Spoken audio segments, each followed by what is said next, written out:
राजेंद्र राठौर, क्या है राजस्थान में उनकी पहचान, चलिए वो भी जानना जरूरी है। राजस्थान में भारतीय जनता पार्टी के दिग्गज नेता है। 15वीं राजस्थान विधानसभा में विपक्ष के नेता रह चुके हैं। राजनीतिक सफर उन्होंने छात्र जीवन से ही शुरू किया था। चूरू और तारानगर से 7 बार विधायक चुने गए हैं। राजस्थान सरकार में मंत्री के रूप में भी काम कर चुके हैं। राजस्थान बीजेपी का इन्हें चाणक्य भी माना जाता है और इन्हीं का शुक्रिया उन्होंने अदा किया है। वैसे कैसे राजस्थानी माइक्रो मैनेजमेंट ने भवानीपुर में पासा पलट दिया, वो भी ग्राफिक्स के जरिए आपको समझाती हूँ।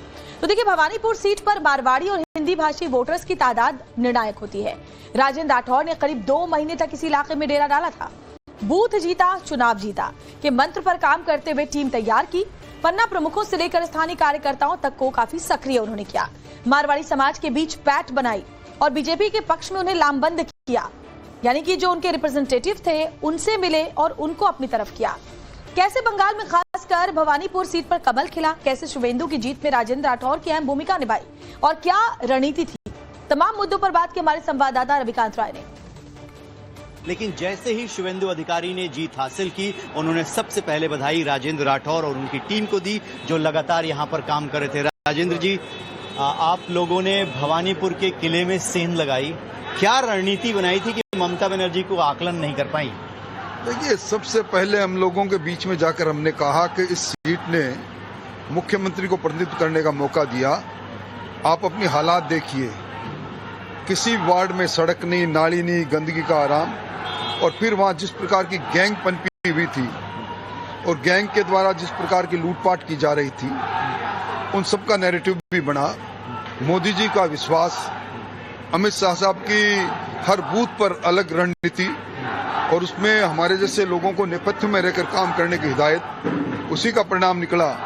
क्या आपने देखा कि किस प्रकार का परिणाम निकला? सुधींशु अधिकारी जी की खुद की जिस प्रकार की छवि रही और जिस प्रकार इस बार दहशतगर्दी दूर हुई, SIR में जिन लोगों के फर्जी वोट डाला करते थे वो नाम कटे, और उसके साथ इस जंगल राज से लोग कुपित थे, लोग बदलाव चाहते थे। जनता आगे थी, हम कार्यकर्ता पीछे थे। मोदी जी के आह्वान पर जिस प्रकार का बदलाव लोग उम्मीद करते थे, उसी प्रकार का लोगों ने बदलाव कर दिया। तुष्टीकरण की जो नीति उन्होंने अपनाई अपना वोट बैंक बनाने के लिए, आज उसी का परिणाम रहा कि एक तरफ वो कुछ लोगों को लामबंद कर रही थी, दूसरी तरफ बाकी सब लोग लामबंद हो रहे हैं। बीजेपी की जीत में किन किन फैक्टर्स ने अहम भूमिका निभाई, हमारे संवाददाता रविकांत राय की एक स्पेशल रिपोर्ट भी आपको दिखाती हूँ। सबसे बड़ा मुद्दा था, जो ममता की ताकत थी, वो थी महिला वोटर्स और महिला। ऐसे में जो घटनाएं पश्चिम बंगाल में हुई, आरजीकर कांड जो हुआ, उसमें महिलाओं को न्याय नहीं मिला। संदेश खाली की जो घटना हुई, उसमें महिलाओं को न्याय नहीं मिला। इसलिए बीजेपी ने इस बार जो नारा दिया, उसमें महिला के आत्मसम्मान को सबसे बड़ा मुद्दा बना दिया, और ये वही मुद्दा था जिसे बीजेपी ने कोर मुद्दा बनाया और महिलाओं ने इसे अपने को रिलेट किया। और इस बार जब पोलिंग हुई तो महिला वोटर्स ने भारतीय जनता पार्टी का साथ दिया। चूंकि पूरा का पूरा जो चुनाव हुआ, उसका सुपरविजन जो है वो केंद्रीय गृह मंत्री अमित शाह खुद कर रहे थे। उनकी सुपरविजन में ये सारी टीम काम कर रही थी। अमित शाह ने कहा, घुसपैठ जो है वो सबसे बड़ा मुद्दा है पश्चिम बंगाल के लिए, और हमारी सरकार आएगी तो एक एक घुसपैठियों को चुन चुन कर हम बाहर करेंगे। तो घुसपैठ भी एक बड़ा मुद्दा था, जो पश्चिम बंगाल की जनता है वो भी चाहती है कि जो यहाँ के रहने वाले लोग हैं वो पश्चिम बंगाल के संसाधन का उपयोग करें, ना कि बांग्लादेश से जो लोग आए हुए हैं वो यहाँ की जमीनों पर, जंगलों पर, यहाँ के संसाधनों पर कब्जा करें। ऐसे में घुसपैठ का जो मुद्दा था वो भी एक बड़ा मुद्दा बन गया। SIR जो है बेहद अच्छे तरीके से चुनाव आयोग ने यहाँ पर संपन्न किया, और SIR को लेकर जो है TMC ने अपनी नाराजगी जाहिर की। लेकिन जो वोटर्स पश्चिम बंगाल में हैं ही नहीं, गलत तरीके से उनके डॉक्यूमेंट्स बनाए गए, जो लोग मर चुके थे उनके वोटर लिस्ट में नाम थे।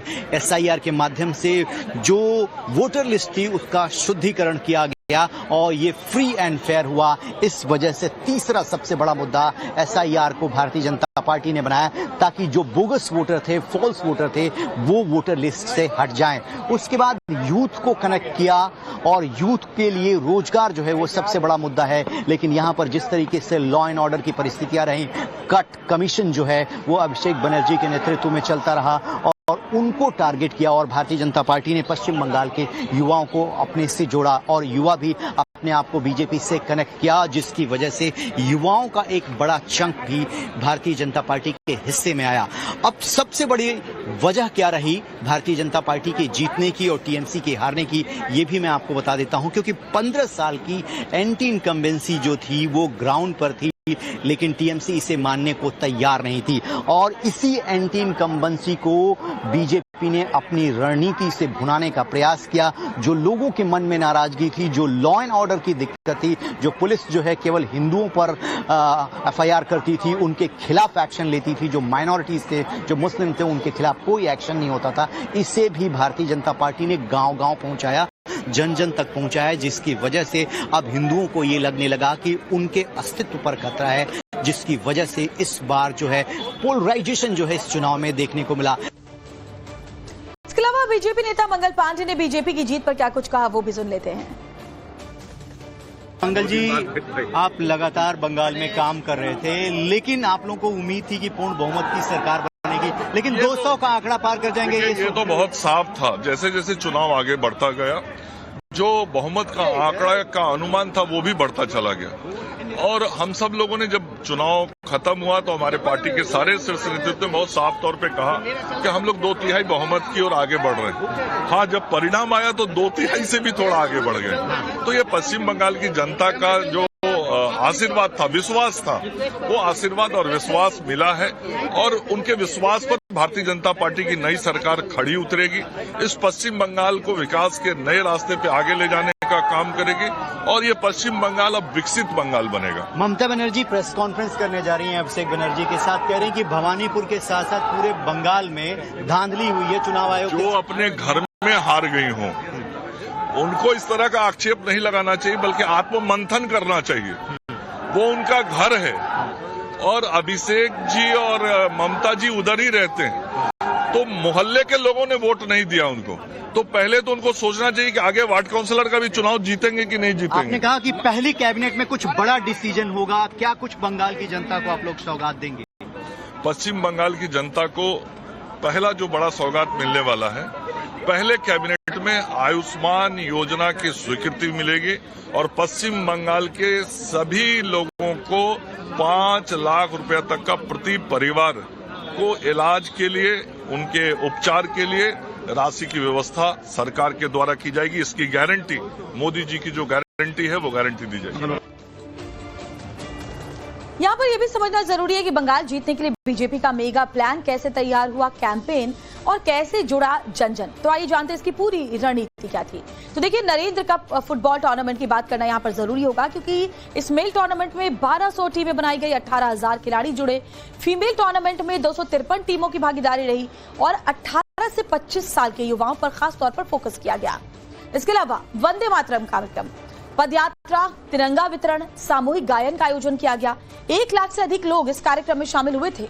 इसके बाद बात करेंगे परिवर्तन यात्रा की। तो इस दौरान 9 यात्राएं आयोजित की गई, 217 विधानसभा क्षेत्रों को कवर किया गया, 560 कार्यक्रम आयोजित किए गए और 7 लाख से ज्यादा लोग इस कार्यक्रम से जुड़े थे, जिन तक बीजेपी ने अपना मैसेज पहुंचाया। 9 परिवर्तन यात्राएं आयोजित की गई, 217 विधानसभा क्षेत्रों को कवर किया गया, 560 कार्यक्रम में 7 लाख से अधिक लोग जुड़े। इसके बाद बात करें बूथ सशक्तिकरण अभियान की। तो देखिए, 70,671 बूथों पर चुनाव समितियां बनी। समितियों पर करीब 9 लाख कार्यकर्ता नियुक्त किए गए। फोकस विधानसभा चुनाव पर था और साथ ही 2019, 2021, 2024 के जो चुनाव का नतीजा रहा उसका विश्लेषण भी किया गया। 210 विधानसभा सीटों पर खासतौर पर अधिक फोकस रहा। फोकस्ड बूथ रणनीति, इसमें हर बूथ का माइक्रो एनालिसिस किया गया। खासतौर पर जो कमजोर बूथ थे, जो बीजेपी के लिए बहुत फायदेमंद पहले साबित नहीं हुए थे, उन पर खास फोकस किया गया। इसके अलावा बात भरोसा कार्ड अभियान की भी करनी जरूरी होगी, क्योंकि 2 करोड़ से ज्यादा महिलाओं और युवाओं को इससे जोड़ा गया, जिसमें 1 करोड़ 60 लाख महिलाएं, 40 लाख युवाओं ने इस फॉर्म को भरा था। धार्मिक सामाजिक संपर्क, देखिए 6,250 धार्मिक स्थानों पर संपर्क अभियान चलाया गया, जिसमें 2 लाख से अधिक लोग अभियान में शामिल हुए। तो ये पूरा का पूरा एक मैनेजमेंट था जो इस तरीके से आगे बढ़ा। बीजेपी के वरिष्ठ